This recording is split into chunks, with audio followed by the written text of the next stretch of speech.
This is Pearl Gonzalez, and you're listening to the BBYK podcast. What's up, guys?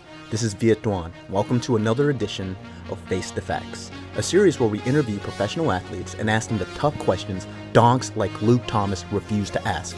Now, some people might say, hey BBYK, the world does not revolve around you and your do whatever it takes, ruin as many people's lives, so as long as you can make a name for yourself as an investigatory podcast, no matter how many friends you lose or people you leave dead and bloodied along the way, just so long as you can make a name for yourself as an investigatory podcast, no matter how many friends you lose or people you leave dead and bloodied and dying along the way. And to our critics we say, you should try some new mood from On It. Also, we've spoken to our vendors and our t-shirts are coming out real soon, so keep an eye out for that one. This is Face the Facts. And we ask the hard-hitting questions, like, what is your favorite cereal? We know our tenaciousness might scare off some folks, which is why we respect anyone that comes onto our show to chat with us. Which brings us to this episode's guest, and I have been very excited about this one. UFC women's strawweight Pearl Gonzalez joins us to chat about the great city of Chicago, her unique path to the UFC, and the awesomeness of pizza. It was such a blast getting to talk with her. Please enjoy. Well, we are joined by UFC strawweight Pearl Gonzalez. Now, the first thing I need to just throw out there, you are not shy about showing your love for Chicago. What is it as an athlete, as a fighter? What does it mean to you personally to get to represent your city? Oh my gosh, it's such an amazing honor to kind of stand out, especially in a city that's, I feel, is struggling when it comes to just having positive role models and examples. And it's an honor to do that. You know, I want to step up. I think right now we have like Chance the Rapper, who's really doing a lot for the city and being a great example for our kids. And I just want to follow his footsteps and do the same. I have a lot of nieces back home in Chicago, and I want to set an example for them and anyone else that I can. You were born and raised in the Lower West Side Chicago in the Pilsen neighborhood. What was it like growing up? It was awesome. No, it was pretty intense. I come from a very dysfunctional family, and you know, just parents and family were involved in drugs and crime. I think that for me, it was kind of, this is all I knew. This is all I knew was my neighborhood, a lot of gangs, and to me, it was normal. I didn't think it was dysfunctional then. I will say this, though, through all of the dysfunction, I was grateful to have a family that was very tight and close, and we celebrate birthdays together. We celebrate holidays together. And so through all that dysfunction, we were very close and loving. So it was a mixture of both good and bad. I see. There's this quote that you had that I found very interesting. You said that fighting, it saved your life. What did you mean when you said that? Well, like I said, growing up in a pretty dysfunctional environment, I did not have very many positive role models. Wasn't quite sure what to do with my life. I was a very angry child. My parents we were taken away from my parents. We were back and forth. I was living with family member to family member. We were in and out of group homes. And so I was just an angry kid, and I didn't know where to put that energy. And when my dad, I finally had settled down living with my father, he had put me back into fighting, and it was kind of where I had learned to use my energy. And I wasn't sure of it then. I just did it, and I loved it. I loved doing it. And then I would say later on in my at the end of my high school years, I'd stopped training and kind of getting back into trouble and doing what I was taught to do. I think at 21 years old, I had went back into fighting, and I was so confused. I was depressed. I was just had nowhere to go mentally, physically. And once I went back to the gym, I started training, and I put my life into that. I put my heart, my soul into that, and it was, if there was one thing I knew I wanted to do, it was fight and travel. And so in that way, I had started to learn discipline. I started to learn how to focus on something and to set a goal and to fail over and over and over again and just stay persistent at that goal.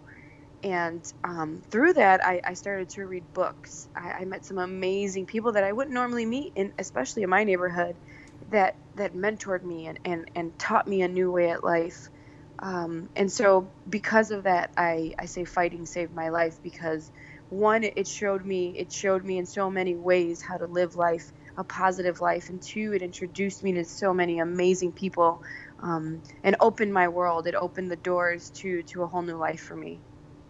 The Chicago Tribune did a great profile on you last year, and I'm going to link it down in the description below. And you used the term energy when you described yourself, and I actually I wrote that down in my notes. That you were, shall we say, rather energetic in your youth. Now, when you say that you've been fighting all your life, like, you actually mean that. You fought in pancration at 11, I believe. Yes, that was my first competition. My dad put me into mixed martial arts. At the time, it was no holds barred when I was 11 years old. And I didn't like it at first. And then once I caught on and I started to really enjoy it and find where and how to use my energy in that sport, that was kind of like a punishment for my dad. He wouldn't let me go to train, and I would cry and freak out. And then I started to compete a couple months later. And we traveled the world. My first competition was in San Diego for Ken Shamrock. He had a tournament. It was Team USA versus Team Canada, and the Canadian team came down, and we fought them. And then a few months later, or 6 months later, I would say, we had flew out to Mexico, and we fought in another tournament. It was Team USA versus Team Mexico. And then I would do smaller tournaments, jiu-jitsu tournaments, throughout the United States. I think it was pretty evident early on that you were very talented. You won 5 titles as a amateur boxer. When did this evolve as something that you were doing as a hobby, as a way of, as we said, focusing your energy into something positive? And when did you start looking at this as a potential career path?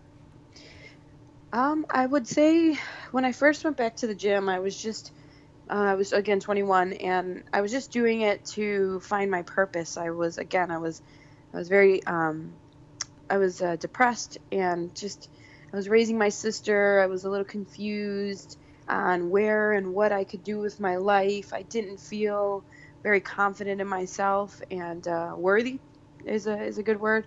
And so I was like, you know what, I want to go back. I was overweight, and I was at that point trying to lose weight on my own. And so I was like, I'm going to go back. I'm going to see where this takes me. I want to lose weight, and I'd like to fight again and see what happens. I had always missed fighting. I was away from it for a few years.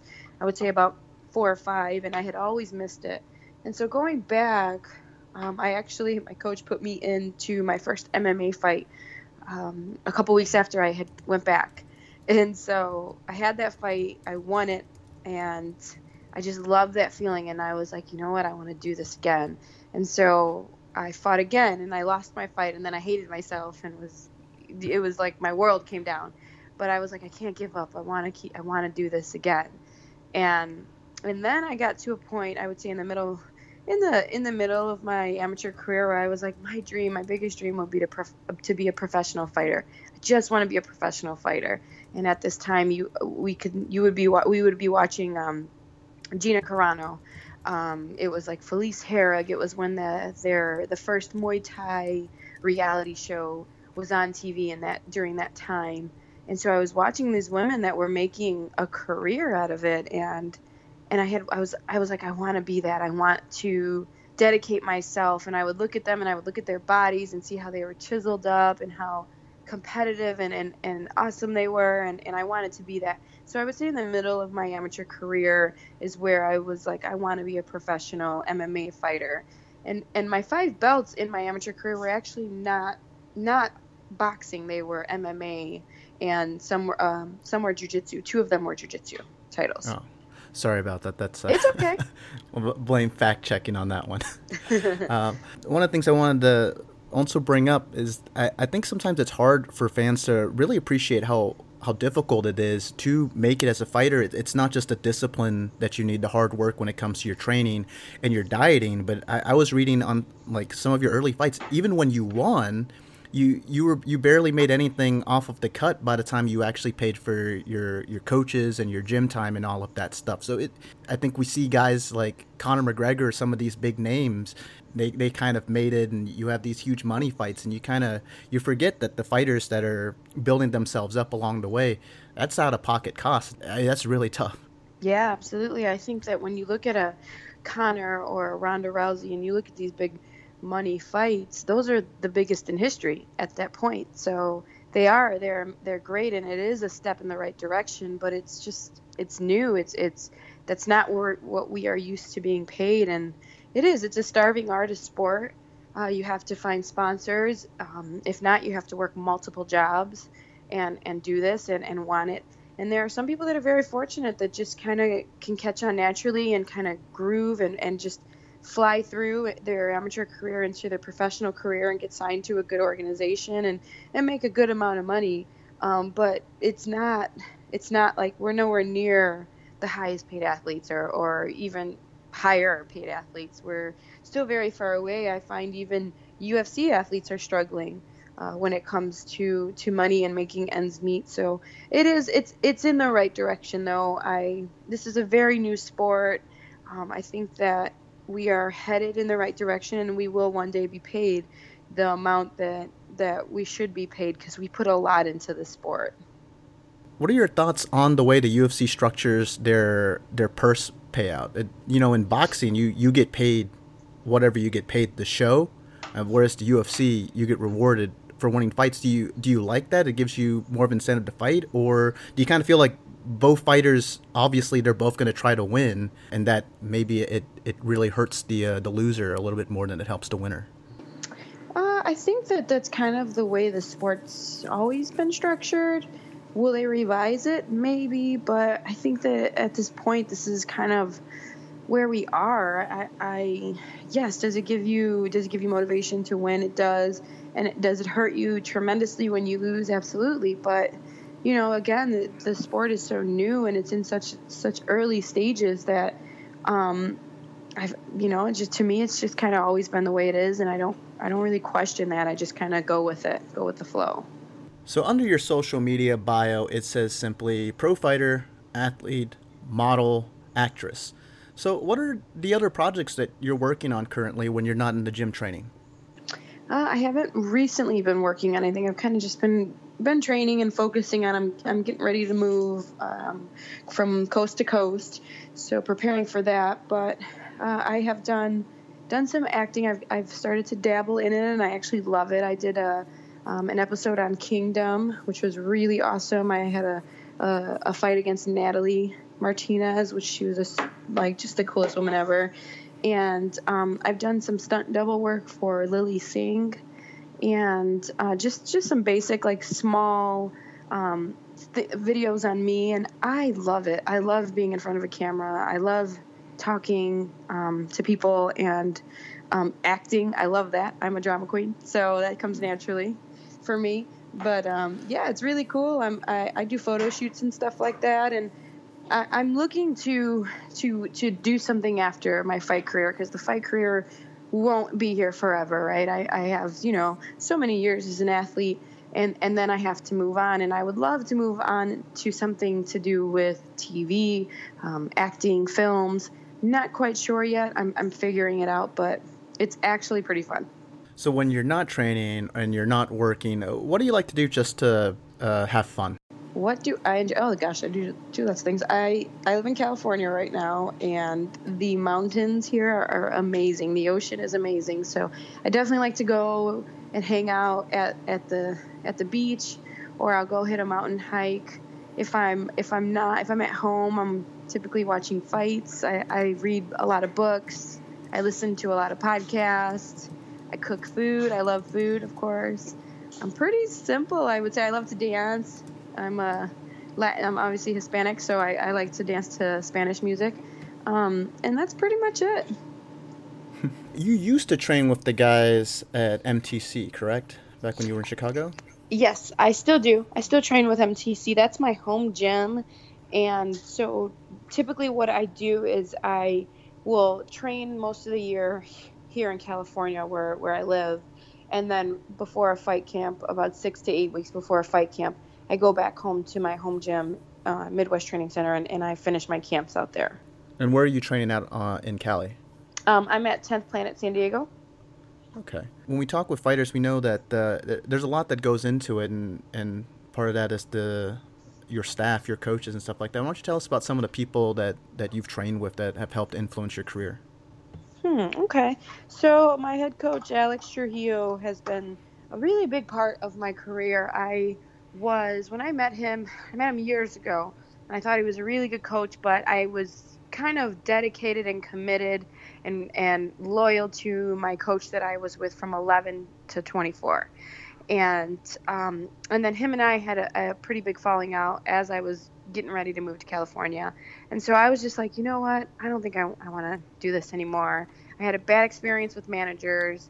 I had a bad experience with my coach. I was over it, and I didn't want to fight anymore.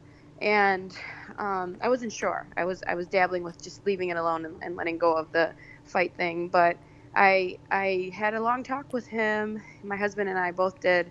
And he was like, just give it a shot. Like, not everybody in this sport is a dirtbag. Just try again. Take some time. We'll build you up. There's a lot of things we need to work on. Let's build your skills up. Let's build your confidence up. And get back to this. You can do this. You can compete at a high level.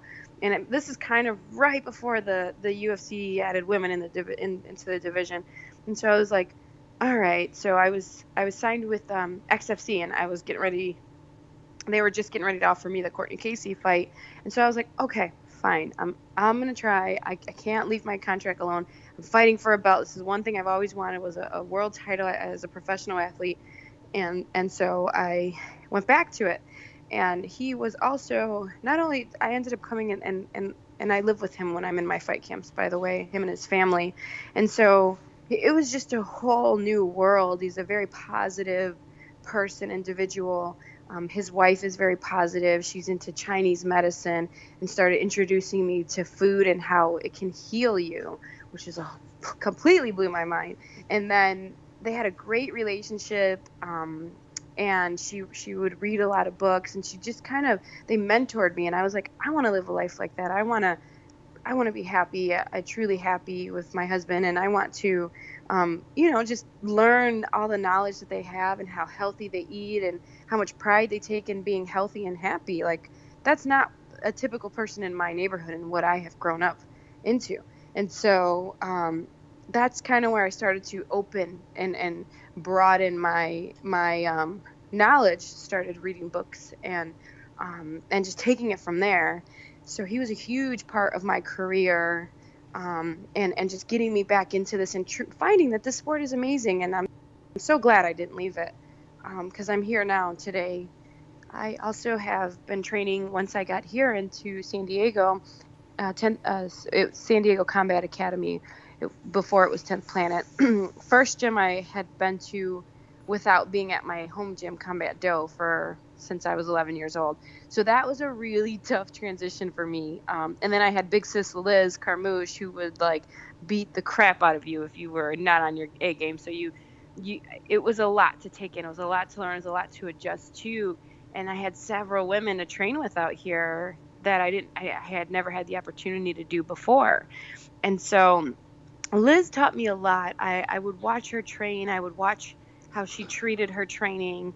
I saw the level that she was at. She was, she was the first woman to fight in the UFC, and so it was really cool. I had looked up to her from day one. I was so excited to be able to train with her, and then just to watch how she ate her food, how disciplined she was, and how she would come into training, her mindset in training, and how she would compete against other girls.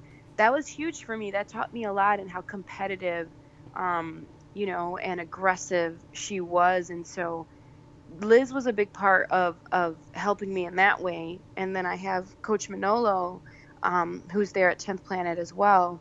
And he would bring in the girls, and he took me for my first time. I went to Rain for my camp with Courtney Casey, and I got to spar like Carla spars, Jessica Penne, Tiffany Van Soest was there, Kylan Karan, and I had never couldn't imagine. That was like a dream come true for me. And so he taught me that, and he taught me like how to utilize my social media, how to just be myself, and to have confidence that I can compete against the best girls in the world.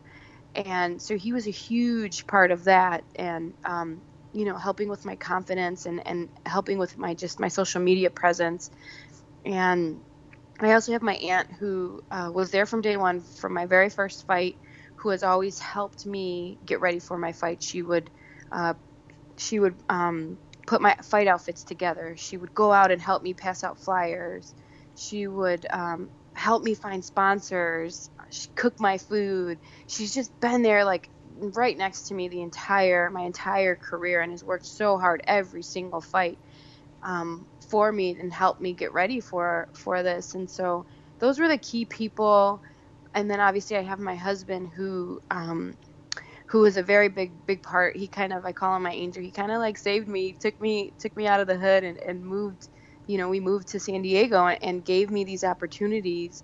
And then along with him, he was kind of in his amateur career in the Navy, and his goal was to be an officer.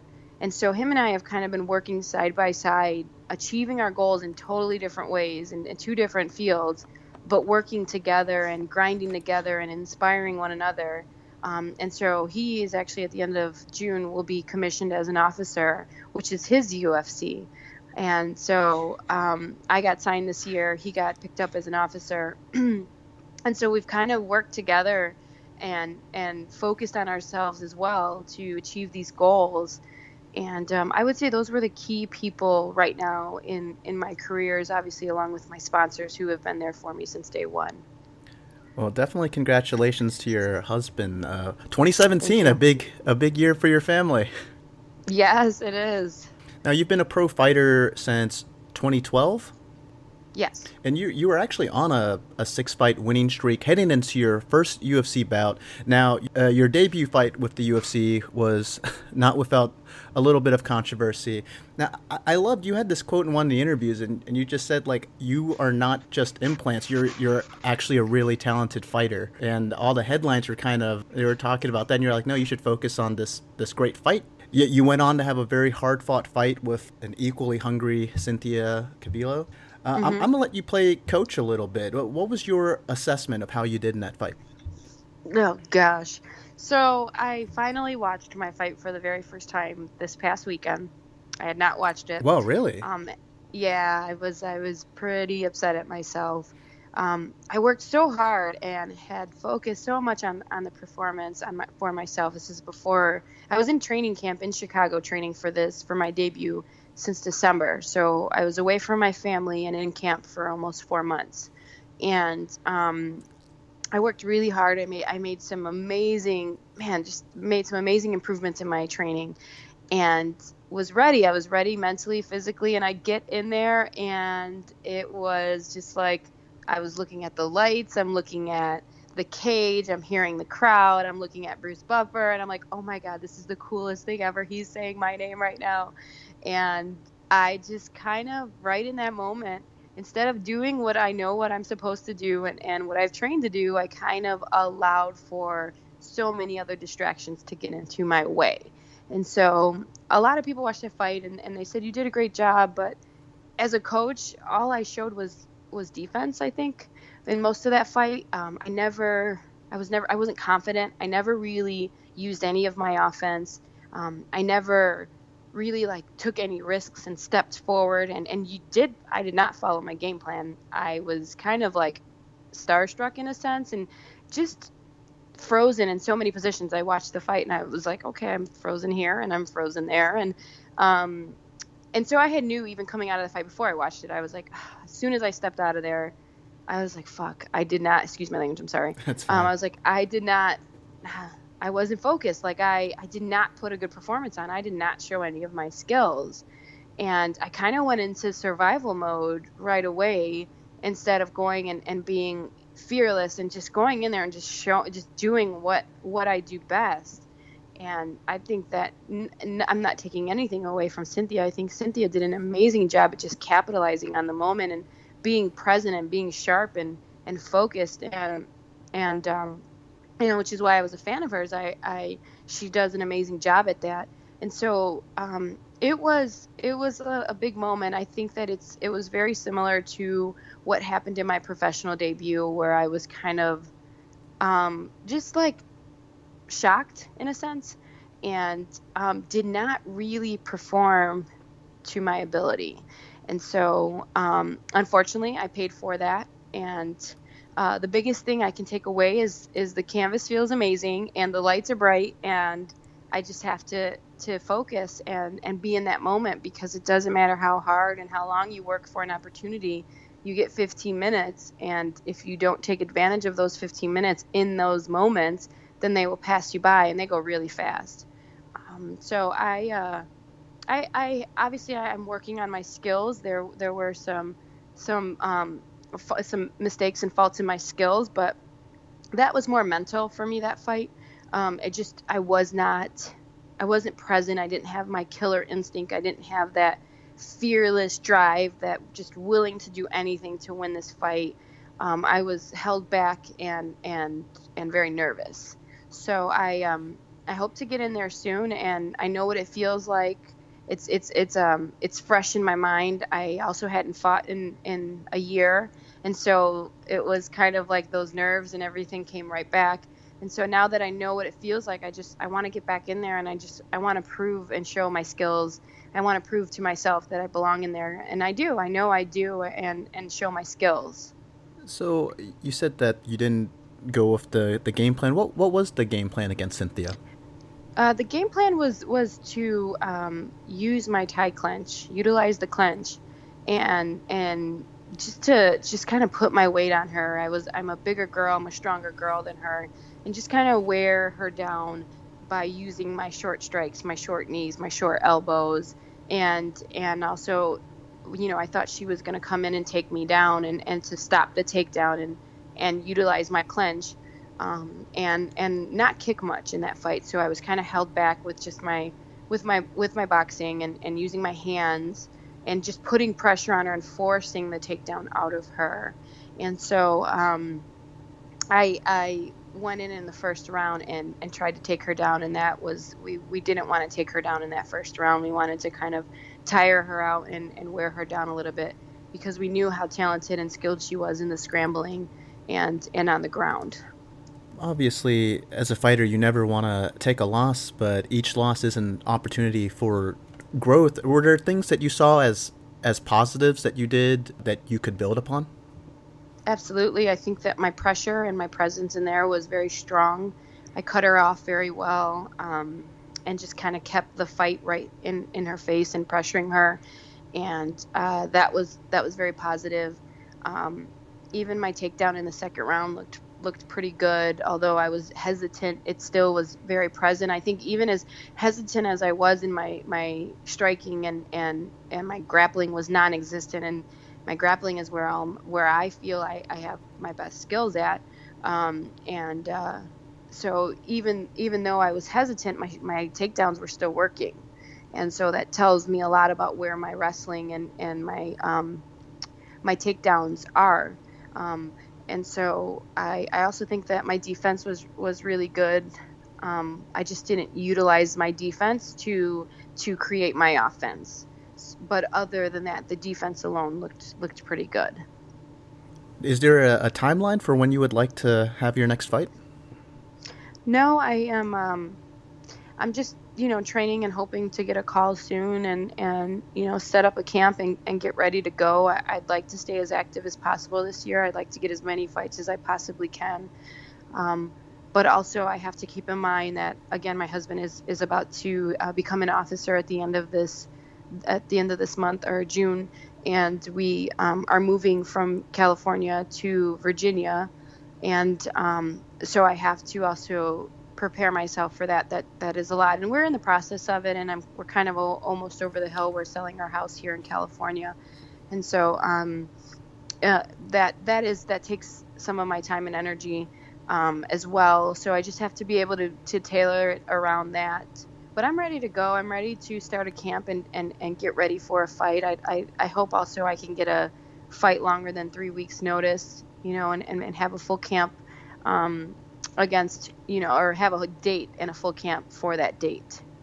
Well, that sure is exciting news that you guys are going to move. You're going to be moving into our neck of the woods. We're actually here in D.C., so Oh my yeah. gosh, you're the second person I've had an interview with that's in DC. That's really cool. Not to call anybody out or anything, but is there anybody in your division that you think would make a compelling fight with you? I don't want to call anybody out. I think that there's several girls. I'm not in a rush to fight the best girls in the world. I think I want to get some experience in there and take my time. And yes, the top 15 girls are like the most wanted girls, but there's the other half of the division that, I respect as well, equally respect. So I just don't, no, not anyone in particular. I'd love to fight like a Kylan Curran or a Alex Chambers, Angela Magana. Like, I'd love to fight any of those girls. Yeah, Angela Magana, who's she's kind of made some headlines lately. Noise for herself. Yeah, she's a hot topic right now. Yeah, so that'd be interesting. It would be.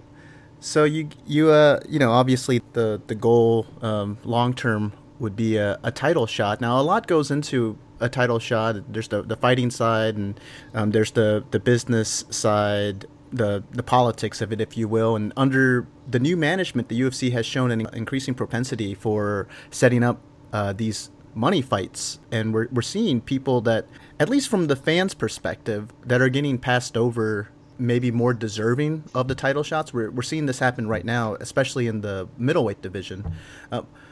How do you feel about this? Do you think that ultimately this is good for business because it could potentially bring in more fans with these super fights, or do you think it takes away from the sport a little bit? I think that it's great for business. I think that anytime you have a big money fight, you're reaching a lot of people. You're reaching large numbers of people, and I believe every time we have these big fights that we're reaching a new household, a new fan, and that's what's most important. That's what's going to get our sport to that level. That's what's going to get us paid the money that we deserve. Is we have to be able to reach a certain platform and be large enough and big enough, like the NFL, like the NBA. If we want to get paid and treated like those athletes, we work hard and we're very worthy of it. But I think it is important that the business end of it is equally important to, obviously, the training and the skills, and being able to reach the new fan, the new household is vital for us right now. As well as, I love how these fighters are like wearing suits now and looking more professional, because that's what we are. We're an elite level professional athletes. And so the more that we expose that, or not portray it, but put it out there in that way, the more that we represent that, and I really believe the more that we will see that in return. And so I think it's extremely important that they have these big fights, and they try to capitalize on the marketing as much as possible.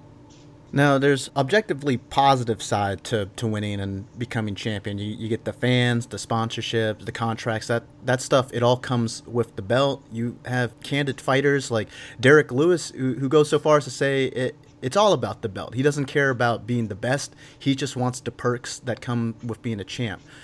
So I want to ask you individually, if we could set that stuff aside, the money, the accolades, all of that stuff, would you have rather finished your career having won the belt but never reaching your full potential as a fighter, as an athlete, or never having won the title but leaving the game knowing that you gave everything you possibly could as you move on to the next portion of your career? I would say winning the belt is what's most important to me, and I think that on the journey to getting there, that is how you unlock your potential, your potential best. And there's so much more that you can put into the sport, right? Because the more you're like, I put so much into this, and then you go into a fight and you have a fight like I did, and you're like, holy shit, there's so much more I need to put into this. And you learn, every day, like there's so much more to give. The more I learn, the more I need to learn, the more I can learn. And so for me, that's what this is all about, is challenging myself is facing my fears and trying to be the best, putting everything I can into being the best. And if I fail, not allowing my mistakes to define who I am today. So getting back up and just readjusting and never losing sight of the main goal. And the main goal is to be the best in the world. Do you ever get to just take the time to be a fan of the very sport that you're in? Like, do you catch UFC cards and just sit back and enjoy fights? I mean, I could understand maybe wanting a bit of a break from it after committing so much of your life to the sport. Like, are you going to be tuning in this weekend to watch UFC 212? Yes, I am. I'm a big fan of the sport. I love watching UFC. I love watching Invicta, Bellator. Like I do. That's kind of what I do. On my off time is watch these fights. They're exciting. There's so many exciting fighters out there. For instance, this card is exciting. This coming card. Like I'm excited for the co-main. The very first fight is another strawweight fight that I think is going to be really exciting. And yeah, I'm a big fan of this sport. I think that there's so many different personalities and so many different, just styles that not only can inspire me, but, just be like, wow. And, like the moments that you get the exciting feeling that you get from watching a fight and kind of living vicariously through these fighters. I do the same thing. Now, you just mentioned the co-main event. I'm really excited about this fight too, an absolutely huge fight for your division between number one contender Claudia Gadelha versus number two contender in Karolina Kowalkiewicz. Who do you like in that fight? Oh my gosh, I love them both. I'm a big fan of both of them. I don't know, because Claudia is very strong. She's so explosive, and she's got great takedowns and obviously a great ground game. And Kovalchik, we haven't seen much of her ground game, I would say, but she's amazing. Like, she just never stops moving forward. She's super tough. She's got a great clinch, and a big heart. So I don't know. I think they're both really awesome athletes, and I don't want to see either of them fail. I just think it's going to be an amazing fight. I hate picking who I want to win, because I'm like, I want both of them to win. And it's kind of funny because when one will take the lead in the fight, I'm like cheering for the other one. Then the other one will take the lead and I cheer for the other. And I never really, pick who I want to win. I guess I'm just, I'm excited for a really good fight. And they're going to, put the strawweight division out there and show how talented the women in this division are. Now, both fighters have one thing in common, and that is that they've both were just coming off losses to the champion of your division, Joanna Jędrzejczyk. She is looking like she is on a different level right now, and she just seems very confident every single time she steps in the octagon. What's it going to take to dethrone the queen? Man, I don't know. Like, the way that she dedicates and commits herself to this sport, you see it, obviously, because you see her skill level. She's so focused. She's so dedicated. She's so confident, like you said, and has such a huge heart in the sport. That's hard. You need someone that's equally obsessed about this as she is, and equally. And she's not like she's out there like she's trying to learn the grappling game, and obviously she's learning it, but she's not. You don't see her trying to do something that she doesn't do. She goes out there and she understands where her strengths are, and she capitalizes on them, and she also understands completely where her weakness is, and she capitalizes on that. So if you watch her fight, she's never like trying to put someone in her guard. She's always, as soon as she hits the ground, she's already working to get back up, and she does such a great job at that. Her cardio, the level of what's the word? Her level of intensity is so high, and she does that by doing that in her training every single day. You can tell she pushes herself to the next level. She's never okay with being complacent. And so it takes someone equally as hungry as her to do that, because if you're that hungry, then you're obviously, the skill comes. And so I think that if someone can match her intensity as well as that obsessive nature that she has, and the obsession for her sport and her skills, and also the confidence that's so huge, even when she gets hit really hard, she never loses confidence. She never loses faith. She never loses sight of that win. And as soon as you have an athlete that can come in and do that, that's where you're actually going to, I feel, see someone either match her or beat her. But, she'll defend her belt one more time. So who knows who's that going to be? It also highlights just how new not just the sport of mixed martial arts is, but especially women's mixed martial arts. I mean, there was a time just 5-6 years ago when Joanna was thinking about, well, I don't see where the next step is, and then she was potentially retiring from combat sports, and now we see her probably one of the most dominant fighters on the roster. So it's incredible. So it is. Last question for you. We know that you're a big pizza fan. So where can you get the best sliced pizza? Oh my gosh. Okay, so if you're in Chicago, my favorite is it's so funny because this weekend we went out and we had pizza obviously afterwards, and I didn't drink or anything. We went out, we celebrated a military family graduating college, and I didn't drink. I was like, but I'm gonna have pizza. So not only did I have Chicago pizza, but I went and had a New York pizza too because I wanted to try them both. And so I would say Chicago pizza. I love a deep dish pizza, but I also love like a thin crust with a sweet and spicy sauce. That's my thing. And like sometimes I'll put like jalapenos and pineapples, and then put a little spinach. Like I get a little fancy with mine, or I just like a pepperoni. But in Chicago, my favorite is Paisans. There's also Luminati's, which is pretty famous out there. But I love making my own pizza. And it's the easiest way. It's so cheap and it comes out amazing. Go to Trader Joe's. You can buy the dough already made, seasoned. They got like a garlic and herb dough. It's like $2. It's so cheap. And then you just, you roll it out, and you can get fancy with your dough. Like I make a stuffed crust. We make a stuffed crust. We'll stick some bacon in our stuffed crust with some cheese. And get like, make a fancy crust. And then we add our ingredients, and obviously I love fresh organic ingredients, so I put like a lot of garlic. We put spinach. We'll put pepperoni on there, and that's usually our typical pizza. And then we put like some fresh tomatoes sometimes, and then we put our cheese. And sometimes my husband will go a little crazy, and he'll do double layers. That's a little too much for me. And then we season it, and sometimes we'll even buy like Italian sausage, and we'll throw that in there. And we season it the way we like to season our food. I use a lot of like garlic and pepper and salt and Himalayan pink sea salt. And we add all of our ingredients, and we cook it, pull it out, and then the cheese has to be perfect. Like it has to be crispy but not burnt. So you got to get it perfect. And then you take it out, and obviously before you put it in, you add a little bit of olive oil on top so the cheese doesn't burn. And then you take it out for a minute, and then you kind of just make sure you check all your edges and put it back in, and you just cook it for a little bit longer. And homemade pizzas are amazing. I love homemade pizza. My wife and I are huge fans of homemade pizza. Do you use a pizza stone? I have a pizza stone, yes. That thing is so incredible. It always amazes me. It cooks the crust in like 10 minutes or something like that. It does. It's like so. We use that. We use our pizza stone not just for that. We use it a lot for other things, and we love the stone. Like you said, it gets really hot. It's awesome. Well, Pearl, we're gonna wrap things up. I just want to say you keep getting better as a martial artist. Your brand keeps getting bigger, and I know for a fact the fans will be hearing a lot more from you in the future. We wish you all the best in your career, and thank you so much for stopping by and chatting with us. Absolutely. Thank you so much for having me on. It was a pleasure talking with you.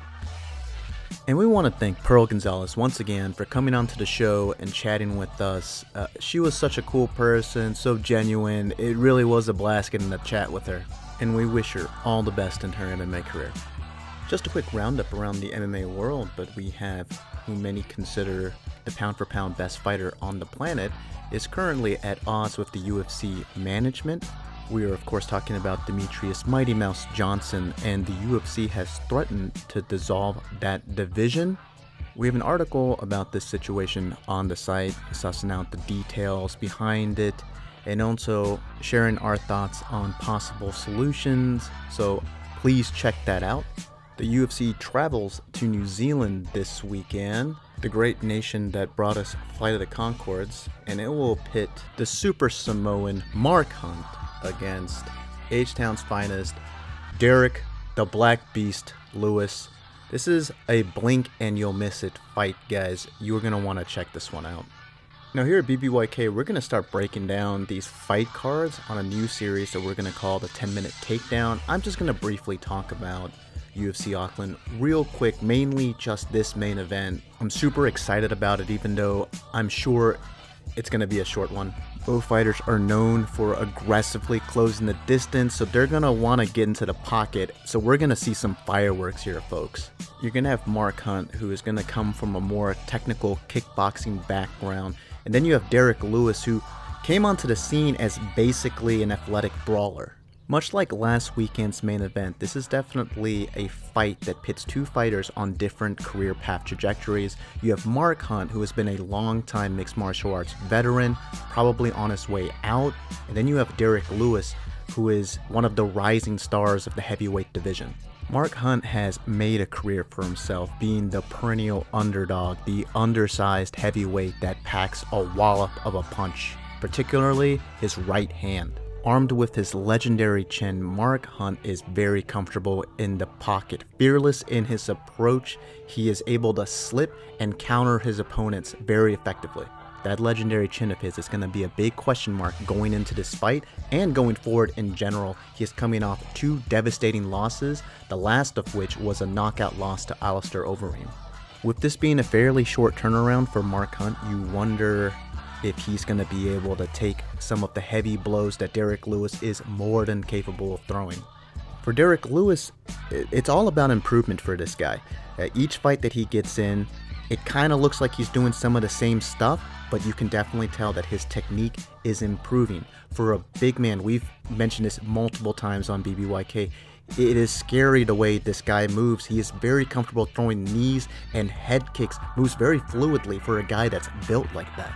I'm not quite sure how the ground game is going to play in this fight, as both fighters are very good at scrambling and getting back to their feet. If Derek is able to manage to get on top during this fight, his ground and pound is something to look at. It is vicious. As with most heavyweight fights, this one is a tough one to call. Both guys pack knockout power, so I could see this ending either way. But in fights like this, I'm always a sucker for the younger up-and-coming fighter. This is what's best for the sport. Plus, Derek Lewis is a BBYK favorite with his unorthodox fighting style and his unabashed confidence in his interviews. His winning and getting interviewed in the octagon is almost enough to make you root for him in this fight. For Mark Hunt, he is fighting in his birthplace. You can be sure the fans are going to come out to support him. And while he's battling with the UFC legally, I know a lot of fans are hoping that he can come out on top in this one, especially after the last two devastating losses. It should be a fun one. UFC Auckland, check your local listings. As always, we'd love to hear from you, so please comment in the comment section down below. You can tweet at us at BroisBros. You can tweet at me at FaceTheFacts22. If you enjoyed this episode, please hit that like button, and for the latest and greatest in all things BBYK, why don't you hit that subscribe button. And until next time, we are the Bros Bros, you know.